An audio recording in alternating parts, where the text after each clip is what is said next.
आपण राम मंदिरात जाणारच, आपल्याला निमंत्रणाची गरज नाहीये असं उद्धव ठाकरेंनी अंगणवाडी सेविकांच्या आंदोलनस्थळी म्हटलंय. आपण पाहूया.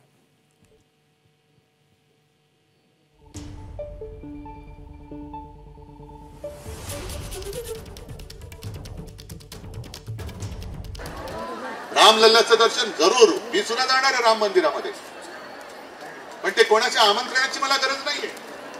जसं मी पूर्वी गेलो होतो तसं जेव्हा माझ्या मनात येईल त्यावेळेला मी राम मंदिरात जाईन. पण दर्शन घेतल्यानंतर पुन्हा प्रश्न हाच येतो की माझ्या घरामध्ये गेल्यानंतर मी माझ्या मुलाबाळांना खायला काय देऊ. जो पोषक आहार तुम्ही कुपोषित बालकांना देता, तुम्ही सर्व त्या कुपोषित बालकांची वगैरे काळजी घेता, पण तुमचं कुटुंब कुपोषित राहतं. तुम्ही स्वतः कुपोषित आहात. कुपोषित म्हणजे काहीच मिळत नाहीये. एबीपी माझा, उघडा डोळे बघा नीट.